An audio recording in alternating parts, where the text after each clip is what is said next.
I'm just having the damnedest time concentrating on the cheating aspects of this because of the bloody f***ing sheets. The bloody sheet! What? I'd rather no explanation. Why don't you just give me no explanation? It's what you did about the bloody sheets. Bloody sheets just being flung into the abyss, never to be seen again. It doesn't make any sense. Hi, my name's Rachel, and today we're discussing Never Never by Colleen Hoover and Tarryn Fisher, which is allegedly a romantic suspense story. And yet, where is the suspense? Did it lose its invitation in the mail? Did we forget to CC suspense and tell it to show up to the party? Because it didn't. I wasn't anticipating reading another Colleen Hoover book this soon after Woman Down, which was terrible, and also a romantic suspense story that was not suspenseful, but my patron had requested this a while ago. Hi, thank you for the request. And I had a 7-hour long road trip back to Tampa from Pensacola, and I thought, you know what? Let's knock this out. I wish that I had been knocked out instead. I was clutching the steering wheel, screaming, "Come on, Colleen, what are we doing?" But in like a really cool and casual way. I'm not mad. You're mad. Shut up. This is a mystery/romantic suspense about two young adults who were dating, but who have lost all memory of themselves and each other. They have no memory whatsoever. It alternates between their POVs, so you're hearing from the two main characters, Charlie and Silas, as they both experience this amnesia loop situation. I'll come back to that.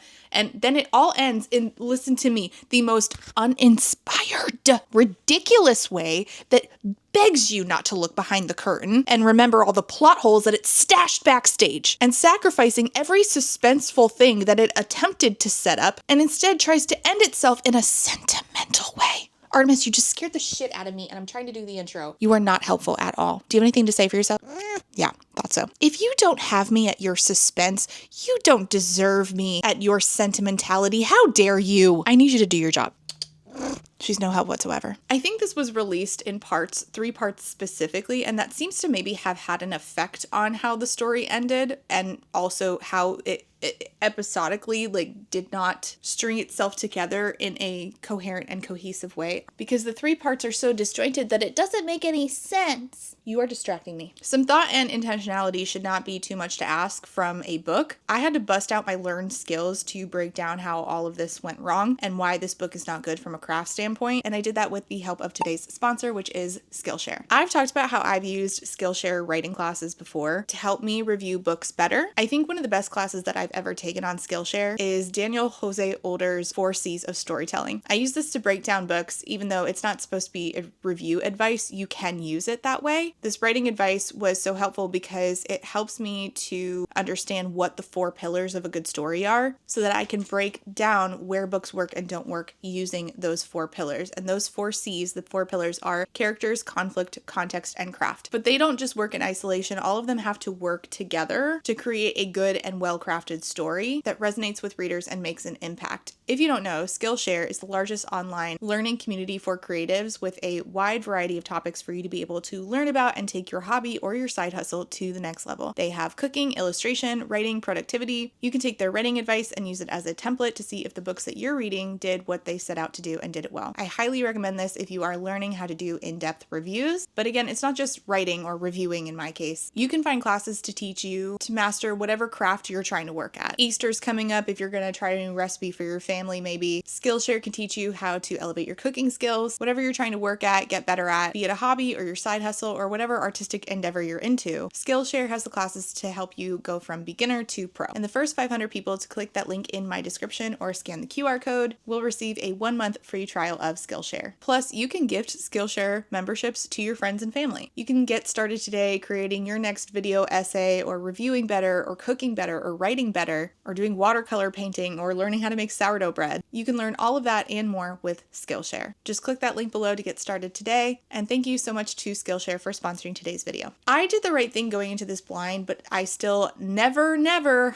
could have guessed where it was going, because it didn't go anywhere. Just like this was a time loop, this was sort of just like NASCAR. We just went around and around and around. What's annoying is there are things in here that I tend to like, and then it didn't do them well. So I love a time loop story, and I love an amnesia trope. I just talked about this recently. And this sort of smashes them together, where the amnesia is time looped, where they like 51st Dates, I'm going to come back to that too. They forget after a certain amount of time, only to experience, waking up and having amnesia all over again. But instead of like in 51st Dates where she doesn't realize that she ever had amnesia, they have like full amnesia where they remember nothing, including themselves. This book introduces characters and plot points only to drop them later. And I don't mean small things, I mean large things dropped in your lap only to never to be seen or heard from again. You never even actually find out why these two main characters, Silas and Charlie, are in a time loop, or at least like how they're in a time loop. You do find out why, but the answer is the most lackluster thing that they could have gone for that leans into sentimentality rather than suspense. This is take 51st Dates and make it Riverdale, and you have this book, but not in a fun way. It's the corny, bad writing of Riverdale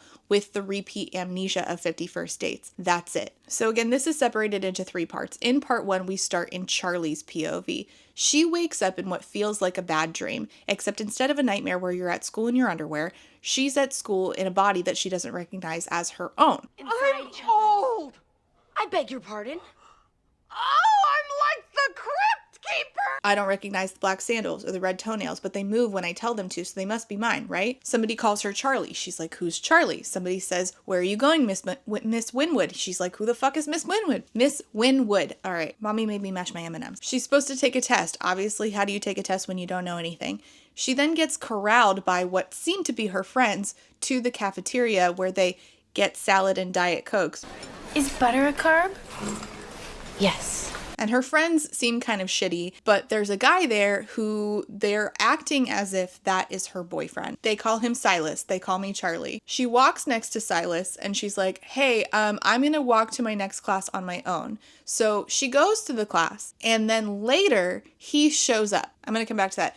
She figures out that by her driver's license, that she lives in New Orleans, Louisiana. She's 17. Her birthday's in March. She remembers none of this. None of this is sounding familiar. Silas walks into her class. We switch into his POV and we realize, oh, he also doesn't remember anything. Now remember, I went in blind, so I have no fucking clue what's happening. He's thinking like, how do I explain that I don't know her? How do I explain this to anyone? And he thinks to himself, I may not have any sort of recollection right now, but I'm learning that I'm really good at faking it. Except she figures it out immediately because again, he walked into a class that he previously had walked away from. I'm going to walk to class on my own. Oh, okay, bye. Then he figures out they have the same class. You're not good at faking it. You fucked up before we even got into your POV. Dude, I almost had you. You almost had me? You never had me. You never had your car. And there's a lot of things that he's like, how do I know what that is, but I can't remember myself or anyone around me? So they're talking and she's figuring out that he does not remember anything either. And she's like, what is my last name? And he's like, what kind of question is that? And then they admit to each other they don't remember anything. So they dip from school. They figure out that he has a car. They, use his beeper until the thing on the keys, the key fob, until they find his car. And then since his car has GPS, wow, how incredibly convenient, they just route to his house. They go to his house and they start looking around for clues because they're trying to figure out, okay, what the hell is happening? Clearly we were dating, we know each other. I don't remember anything. We'll look for clues. Maybe we'll figure out, what happened to us, and maybe that'll jog our memory. We are looking for clues. I wonder where they are. They're looking around his room, and there are photos of them on his desk, and there are letters to each other, and the words never, never keep popping up, and they're like, what does never, never mean? It introduces a lot of intrigue pretty quickly. It does nothing at all with it. This book treats mystery like seasoning instead of plot structure because things are told to us very dramatically and then just quietly abandoned. Like what, you ask? Oh, I don't know. How about the fact that when they're in his room looking for clues as to what happened to them, they are wandering around and they find sheets with a bloody handprint and dirt all over them. A clue! Did you say something? So you assume that a crime happened. What's that about? Was there a murder? Did they kill someone and they don't remember? I don't fucking know. I don't know. I finished this book. I don't know. I know. It's upsetting. I'll hold your hand when I say this. Colleen and Taryn dropped this like a hot dish and then just left the mess for us to stare at in fucking bewilderment. She's wondering what never never means. Bitch, there's a bloody fucking handprint. And what pisses me off is they don't think about this again after the fact. They just leave the sheets to be cleaned up by his maid, who makes them grilled cheeses and is like, so glad you guys are hanging out again. Apparently he treats the maid like shit. Apparently she treats the maid like shit. These are shitty teenagers who are shitty to other people and each other, and for some reason, I'm supposed to care about that. They think more about the fact that they are attracted to each other, even though they don't remember each other, than they think about the bloody fucking sheets. My anxiety could never, haha. And the whole thing between them is supposed to be like, if you don't remember your trauma, if you don't remember all these sentimental moments, can you love each other, especially now with all this like baggage removed and the feelings removed from all the pain that you delivered unto each other? Do you get a fresh start? Sure, we could have done that, but you introduced bloody sheets and then you didn't do anything with it. Charlie's mom calls her and she's like, where are you? And Charlie says, oh, Silas is taking me home. I'm in my car. I'm on my way home. I'm getting my car. And her mom says, please tell me that that family did not buy you a fucking car. And Charlie's like, oh, I guess I don't have a car. I misspoke. And she realizes that there is tension between her family and Silas's family. So Silas takes her home, and she learns quickly that her family dynamic is that her younger sister despises her. She reads her diary, and all her sister just exists to talk shit about her, honestly, and to prove to us that Charlie's bad, but don't worry, she'll have a redemption because she doesn't remember all the bad things she was doing. And also their mom is an alcoholic. Their mom is an alcoholic because of what happened between their family and Silas's family. This had a major impact on Charlie's life. Now, it sets us up in the beginning. I don't think that these authors knew where the story was going when they set up this dynamic, but it sets it up in the beginning that Charlie really loves her dad, or at least she did when she could still remember him. Now her family lives in a shitty house when they didn't previously live in a shitty house. They used to live in a really nice house. Charlie's dad and Silas's dad were in business together, but now Charlie's dad is in jail for financial crimes. And the way that it's talked about is as if Silas's dad is the problem because he's constantly looking for these files that would prove that Charlie's dad did bad things. But Charlie's dad is already in prison for the financial crimes. At one point early on in the book, Silas gets yelled at by his dad because of the whole, I know Charlie took the files. I know she did it. She took the files and hid them so that her dad would not get in trouble. He did get in trouble. So I think, again, this is like a very clear case of showing that there was very little intentionality behind writing this out in a way that kept like cohesion throughout the different three parts. I didn't look up like how long between the different parts of this story coming out there was, but it's clear to me that in doing like the episodic nature of things, something was lost, and it was the plot, the literal plot. And Charlie's dad being put into prison or jail for the financial crimes that he may or may not, I'll talk about it later, have done while he was in business with Silas's dad has had a big impact on her life. And this has caused some division between her and Silas, which makes sense. The rest of the book doesn't. And part of the division is like now they find out that Charlie had been cheating on Silas with some guy at their school. Maybe because I'm observing Charlie Winwood's life as an outsider, I'm able to think of her cheating with detachment rather than judgment. All I know is if you're going to cheat on Silas Nash, it had better be with Ryan Gosling. Well, you're a minor and Ryan Gosling is not. So let's just put that aside. Hey girl, listen, I know I'm supposed to care that y'all are cheating on each other. And I say y'all because, oh yeah, guess what? Silas is also cheating with an adult. His guidance counselor low-key groomed him. And this is another plot point that just drops off the face of this book with no resolution because the teacher obviously should have been arrested. I'm just having the damnedest time concentrating on the cheating aspects of this because of the bloody fucking sheets. We can deal with Silas having his own version of Archie season 1 episode 1 of Riverdale. We can, after y'all start thinking about the fact that you may have done a murder or an assault. One thing at a time, please prioritize, I beg of you. Instead, we end up on a wild goose chase, and you know how I feel about wild geese. So they're dealing with the fact that Charlie has cheated, and then Silas figures out that he was also cheating, but they were kind of maybe broken up, except no, they weren't. We were on a break! I don't know. It doesn't actually matter. Can we get back to the bloody sheets? No, we can't. We're not going to do that. Silas also has a brother, so they are trying to keep from, both of their younger siblings that they're dealing with amnesia. They're skipping school, and in Silas's case, he's also skipping football stuff. And his dad is made out to be sort of an asshole because his dad's like, I want you at football. And he's like, that's your dream, Dad, not mine. Throwing away your dream. No, Dad. Throwing away yours. They end up on this wild goose chase together, ignoring their responsibilities, their families. The friends that are introduced are dropped off the face of this book very quickly, and they start trying to figure out, retracing their steps, looking for clues. They end up at a tarot reading house. And this is part of my confusion, and this is in part my fault, because again, I wasn't taking very good notes. I was reading this while white-knuckling my steering wheel on the way back from Pensacola and just screaming, what is going on and what are we doing? And then just, word vomited my notes into my notes app after I got home. So they go to this tarot card reader who reads their cards and is, kind of cryptic, and says, this is your outcome card at the end. Combined with the other cards in the reading, this gives you the answer of why you are here. She flips the card over and it's a blank card. And the tarot card reader is like, this has never happened before. It's a blank card. It doesn't exist. And then Charlie flips out and leaves, and Silas is like, she just planted that card there to scare you, Charlie. This is all bullshit. And Silas is trying to, they're trying to figure out what is going on with them. Why do they have amnesia? What happened to them? They're not thinking about the bloody sheets for some fucking reason. I can dismiss her theories from tarot readings to fairy tales simply because it doesn't make sense to me, but she's right. None of this makes sense. And the more we try to uncover the mystery, the more I feel like we're wasting our damn time. Me too, bro. Me absolutely too.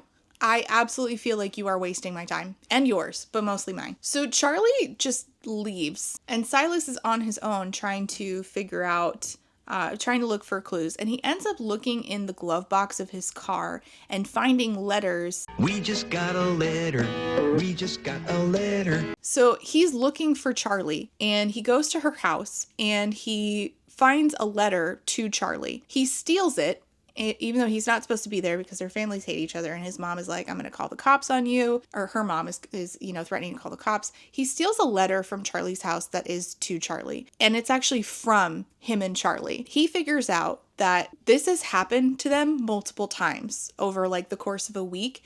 They keep forgetting every 48 hours or so. We aren't sure what happened, but we're afraid if we don't write it down, it might happen again. At least with everything written down and left in more than one place, we'll be more prepared if it does happen again. On the following pages, you'll find all the information we know. Maybe it will help in some way. Every 48 hours, the clock resets and the amnesia resets. And so he realizes that it's 3 minutes until 11 a.m. and every 48 hours is when the clock is going to reset at 11 a.m. So he really quickly writes down to himself, because he's going to forget in 3 minutes. At 11 a.m. Wednesday, October 8th, Charlie and I both lost our memories for what appears to be the third time in a row. Things I've learned in the last 48 hours. Our fathers used to work together. Charlie's father is in prison. I'm writing as fast as I can, and he writes down everything.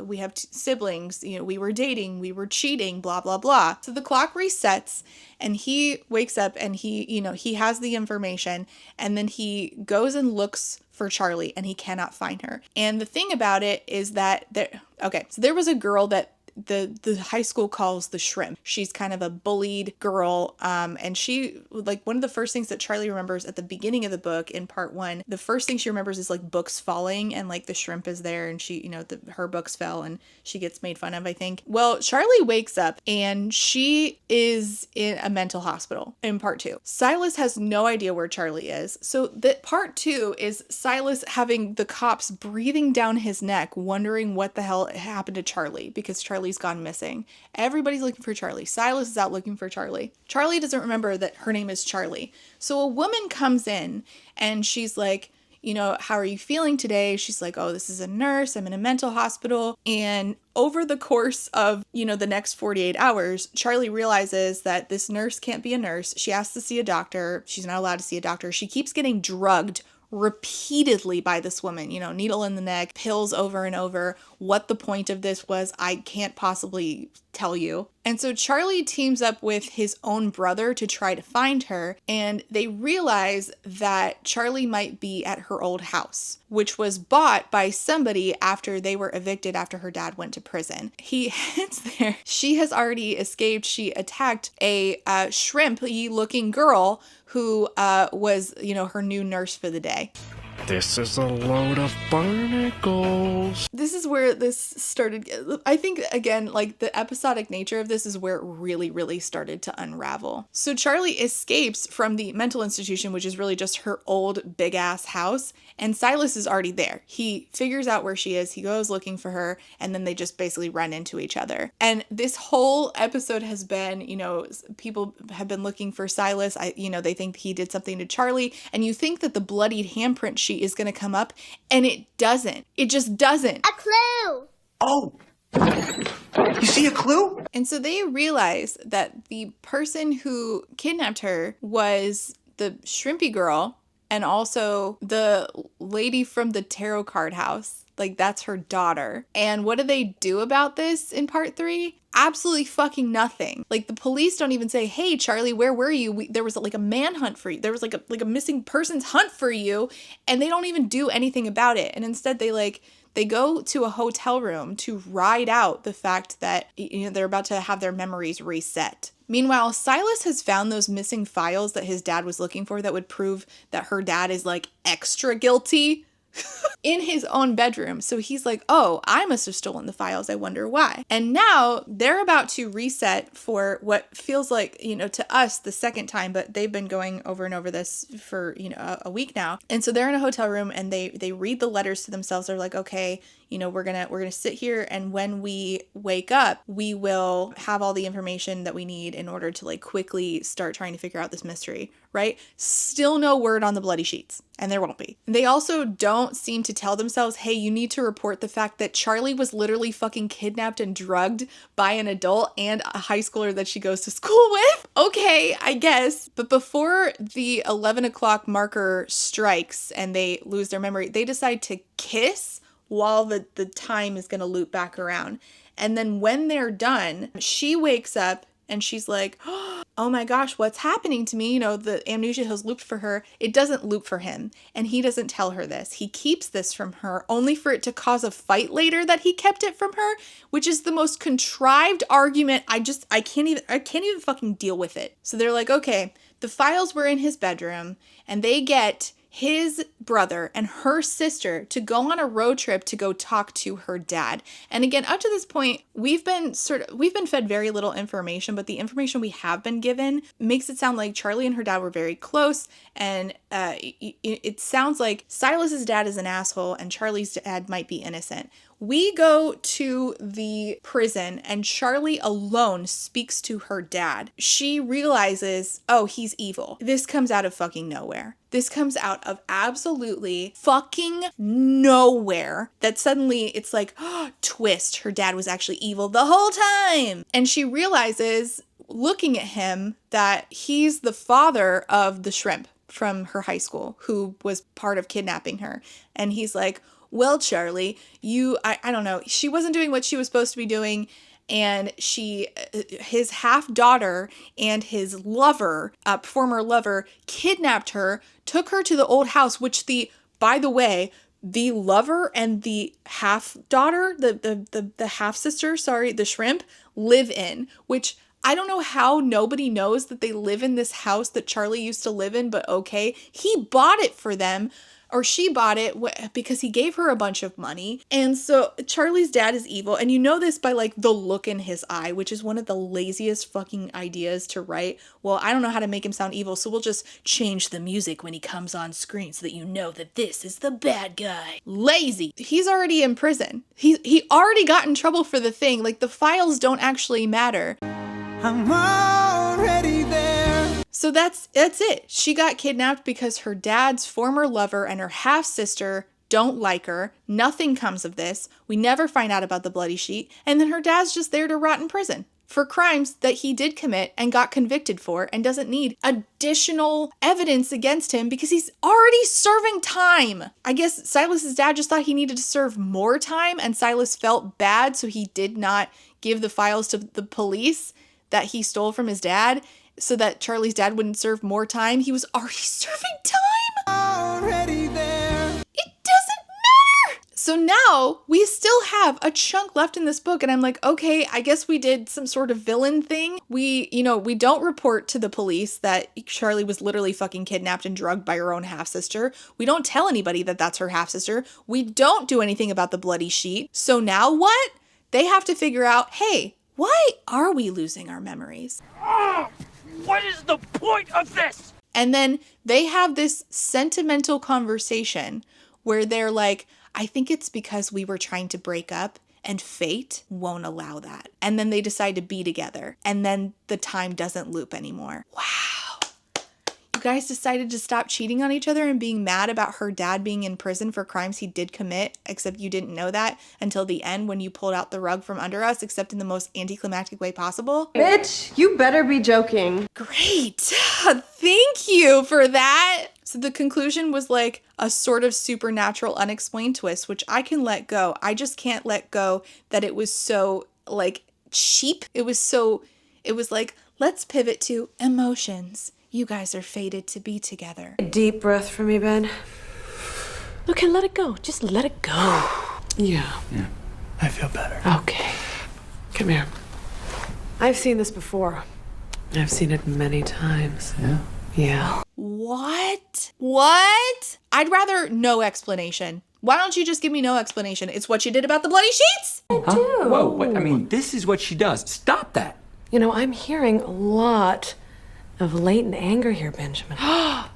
Rageaholic. I'm not a rageaholic. A conspiracy between her dad and his ex-lover and her half-sister. I keep calling it his half-daughter. That's not the word. The amnesia was kind of mystical and fate-based and kind of like love as a force. So it resolves itself emotionally, but not logically. Silas and Charlie unite again. They're back together. They choose each other. Love transcends memory. It's supposed to be sweet and earnest, and it is wildly underexplanatory. The story spends 3 acts, bringing you in more puzzle pieces, and then decides, you know what, puzzles are shit. We're not doing this anymore. Why did you waste my time? No! God, please, no! I like ideas like, if you love someone, does that mean that you love them because of all of your history together? If you remove that, would you choose them again? I don't hate that idea. I just talked about amnesia and I talked about the vow, and I think that it's really interesting to talk about like memory as, this like these things that happen to us. If we don't remember them and we experience them again, will the like new context of who we are change how we deal with them? Be that whether you're like dealing with a parent who hurt you, or if you're dealing with a spouse who you literally don't know. And so the book just sort of wrapped itself up by leaning into, we're destined to be together. Oh, and then we flash forward at the end and their daughter is experiencing the same thing. No! If fate decides that you have to be together, then it makes you have amnesia until you decide to stay with your partner. It's destiny. I guess? Is that the best you've got? These people went through psychological trauma and nothing came of it. They were just like, yeah, well, fate really wants us to be together, so we gotta do that. Let's go. What? The bloody sheet! Like, there's no universe in which I feel like a person could finish this and just not think, wait, was that it? My biggest issue with the characters is that they focused more on falling back in love with each other than on like logical choices, like calling the cops when you get kidnapped and drugged, and freaking out and having anxiety over the fact that there were bloody sheets in your bedroom. Bloody handprint, and you're just like, it could be anything. It could. Let's dive in. And so it feels really inhuman, and it makes it hard for me to care about these two people who are falling back in love with each other, only to, repeat it. And then the side characters basically didn't exist. I like having a story with an alcoholic parent so that I can see other people like deal with that trauma and work that out. This is it's swept under the rug by Act 2. It doesn't matter. I like strong sibling bonds, and trying to recreate a strong sibling bond after you forget your memory and you don't have all of the animosity between you as your go-to. That's not really done here. Again, the sister falls off as well. Oh, and the sister and the brother were dating at one point, and so in the car they're like, yeah, we were dating, no big deal. And then they start flirting again. I don't give a single shit. I need you to get back to the bloody handprint or I'm gonna scream! If the context is that fate needs them to, repeat over and over, fine, but not in a suspense story where you bring in elements of suspense only to drop them later. Doing both and not doing it cleanly is ridiculous. Like, not having like clean narrative causality is just bonkers. I don't even know what to say. Craft wise, this is like there's nothing. I hope you're hungry. For nothing. There's no line in here that I would say, wow, thought-provoking, insightful. There's nothing here. There's nothing to eat. And that's a shame because I do like that in a book with an alcoholic parent, because it really helps me to like put to words really things that I previously had not thought about my experience with an alcoholic parent. It can be very cathartic. And the conflict, again, the conflict of not... I understand that when you are on a time crunch and you're trying to remember who you are, but you have to do it within 48 hours, is a conflict, but also getting kidnapped by your dad's former lover and taken to your old house and then not reporting this to anybody, having that conflict and then doing nothing with it only to pivot to my dad's evil. I don't really care, even though I've spent my whole life thinking he was innocent. And now Destiny's telling us to be together, and so we will. There was absolutely no consequences for anything that happened in the story. So why even introduce these pieces and this context of conflict if you are not going to do anything with them? What a fucking waste of my time! In summation, garbage. I don't understand why we did any of this like this. This is so disappointing. This is so shallow and shitty and stupid. Let's do some bonding over books. I like using these questions as a way to answer more questions. Was there a mistake a character made that reminded you of a mistake of your own? I used to make a lot of excuses for my dad, and so I think that having that piece in here would have been really interesting if we had seen hints that Charlie's dad was not who we thought he was throughout, so that it would make sense to us when that reveal happened, that or it would be revealed to Charlie but we've known, and we finally have that feeling of, oh, finally it clicks for Charlie, your dad is a bad guy. But we didn't have that. What colors do you associate with the book? Red, for bloody handprint. Please, for the love of God, answer the question. What was with the fucking bloody handprint? Do you think reading this book with someone in your life could help you strengthen your relationship? I would love if one of my friends read this so that we could scream about it together, but I think that we could just scream about it together, you and I. You matter to me. I don't think reading the book is necessary, but I do think that it's a fun question to ask me and my husband. If this was happening to us, what do you think we would do? And what do you think would be the outcome of it? What would you write yourself in a letter to say, hey, your memory's going to reset in 48 hours. Here's what you need to know before that happens, or when that happens, rather. Would you change the ending of the book, and how? I would not make it end in a sentimental way, because I do want answers to those questions. I would make it so that there was some consequences for the kidnapping, the drugging, the dad. I would have, again, made it so that there were hints throughout that the dad was a bad guy, and we sort of get resolution, oh, finally Charlie's seeing that for what it is. I would also have the teacher who was, participating in a relationship with Silas face some fucking consequences. And honestly, I don't think that they need to be together. I don't like that ending. I don't care about it. Because I don't really I'm not rooting for these two to be together. I'm more rooting for figuring out what the fuck was with the bloody handprint. The real ending needs to be me getting some fucking resolution. If a stranger asked you about this book, what would you say? I would say, hey, do you like when concepts get introduced to books only to be completely dropped later? No? Oh, then if you want to just rage, have you ever considered reading Never Never? Oh, you never did? Maybe you never should. I'm just kidding. Read what you want. If you like this book, I'm happy for you. I'm just glad you read. But 1 star. 1 star for, and it's not like it couldn't have been a 2. It's just 1 star for deciding to completely drop the suspense elements of it for cheap twist tactics. 1 star. All right. Thank you so much for watching. If you made it this far, you can leave a, I don't know what was in this book that I guess leave a, I just did a clock, but we'll do a clock again because we're, resetting the time loop. Wait, I'm having deja vu. Is that what we did last time? We're doing it again. Clock emoji down below if you made it this far. If you want to, you don't have to. It's just for funsies. And thank you so much for watching. And if you've read this book, please let me know down below if you also were raging about the fucking bloody sheets just being flung into the abyss, never to be be seen again. Okay, I'm gonna go. Thanks so much for watching. See you next time. Bye. And before I go, I have to say thank you for being a friend to my Therapy Bills patrons. I will say that these no longer show up on Patreon in alphabetical order, so sorry about that. And those thank yous go to Lex, SJ, Eric, Peggy Lou, Quinn, Rain, Scarlett, John E, Alexander, Samar, Ashley H, DJ Rocktopus, Kaleno K, Emerald Dodge, Ellie, Minby, Steph B, Lemon Jelly, Mixer Boneless, Lily, 3 Raccoons in a Trench Coat, Lady Chips Loves Pride, Call Me Kodiak, Ree Mirage, Katya, Melissa, Kai Brecker has not read Six of Crows, Lex, Megwin, Maddie Miss, Not So Secretly a Skeleton, Jory, Piloting SRN, Bex, Fox Waifu, Charlie Bear, Ricky Strong.